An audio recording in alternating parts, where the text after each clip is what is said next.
तो ऐसे में यशवंत 370 पार बीजेपी, 400 पार एनडीए, ऐसा भी हो सकता है ये नहीं होगा और इंडिया की चर्चाएं कम हो रही हैं। इंडिया अब जैसे आज आम आदमी पार्टी का गठबंधन हो गया, समाजवादी पार्टी और कांग्रेस का गठबंधन हो गया, देर आए दुरुस्त आए ही चाहे उसे मानिए।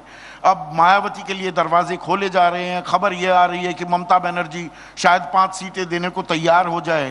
तो वो जो भी बचा खुचा इंडिया है वो क्या खड़ा होता भी दिख रहा है या टू लिटिल टू लेट? ये सवाल ऐसा है कि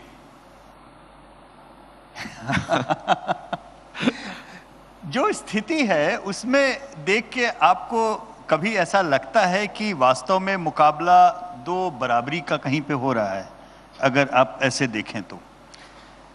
और मुझे लगता है कि कहीं ना कहीं इस लड़ाई, इस पूरी दुविधा में, इन सारी चीज़ों में, हम लोगों की बहस में एक ये भी कीड़ा आता है कि हम कितना जीते ये तो अलग बात है, सामने वाले को कितना डिमोरलाइज भी किया जा सकता है, हाँ, वो भी एक अलग विषय नैरेटिव बिल्डिंग भी तो है। मुझे कभी कभी लगता है कि प्रधानमंत्री नरेंद्र मोदी बाकी जो काम करते हैं वो देश की जनता के मन की बात भी ये समझते हैं कि जनता बोर हो रही है। कुछ बात करने के लिए संदीप और यशवंत को चाहिए, क्या रोज वही घिसी पिटी बात करते हैं कि सरकार बीजेपी की बनेगी कि नहीं बनेगी।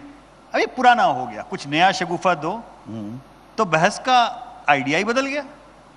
नहीं, आइडिया ये हो गया, आइडियाज ऑफ इंडिया के मंच पर ही हम बैठे हैं। आइडियाज ऑफ इंडिया में अब आइडिया ये हो गया कि 370 पार होगी कि नहीं होगी। नहीं, एक आइडिया 2004 में भी आया था, शाइनिंग इंडिया। एग्जैक्टली 6 महीने पहले चुनाव करा दिए गए थे, वो आइडिया शाइनिंग इंडिया का धाराशाही हो गया तो इसीलिए मैं कहता हूं, बल्कि यहाँ पर दर्शकों को मैं बता दूं, वो बड़ी दिलचस्प बात है। 2004 में सुबह 8-9 बजे बीजेपी के तमाम बड़े नेता काउंटिंग डे पर ट्रेडमिल पर घूमते हुए विक्ट्री साइन बना रहे थे और 11 बजे के बाद दिखे नहीं थे। एग्जैक्टली तो सवाल पूरी बहस में आपने बिल्कुल सही जगह पकड़ा कि अगर हमें समझना है कि नारों के बियॉन्ड जाकर के एक्चुअल धरातल पे, कि 2004 में हम सभी दूध के जले हुए थे, पत्रकार से लेकर नेता तक जितने भी थे। ऐसा क्या था 2004 में जो हुआ और 2024 में नहीं होगा, या जो 2004 में नहीं हुआ और 2024 में हो जाएगा?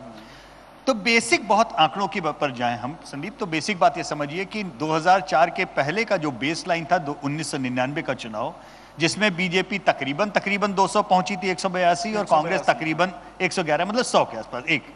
लेकिन कांग्रेस को 1999 में जब अटल बिहारी वाजपेयी प्रधानमंत्री पद के लिए चुने गए, कांग्रेस को भाजपा से 4% वोट ज्यादा मिले थे। बेसलाइन वो थी। तो 2004 के आंकड़ों के ऊपर आप दिमाग लगा सकते थे। आज जो बेसलाइन है वो 37% जो बीजेपी ने पोल किए 2019 में और कांग्रेस ने पोल किए 20%, यानी 4% की लीड जो 1999 में कांग्रेस की थी, वो 17% की डेफिसिट जो कि 2019।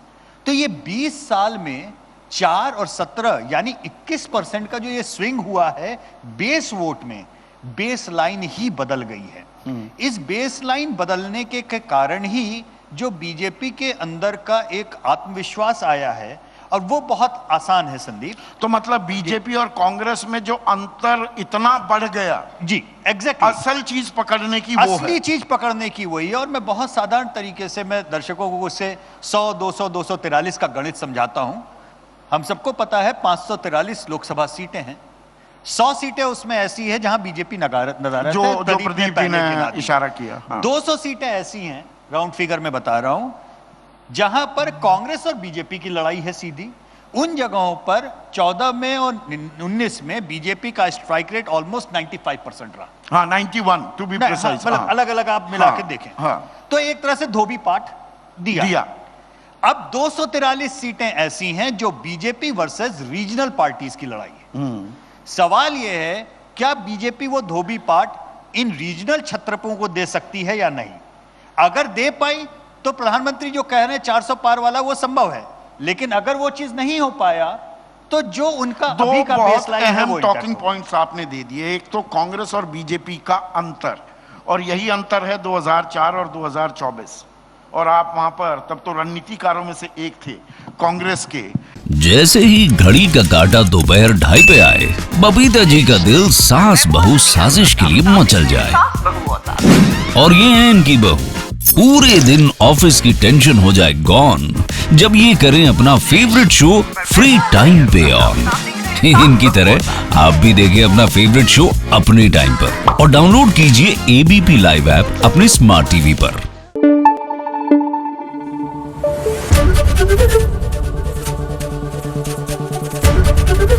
एबीपी न्यूज आपको रखे आगे।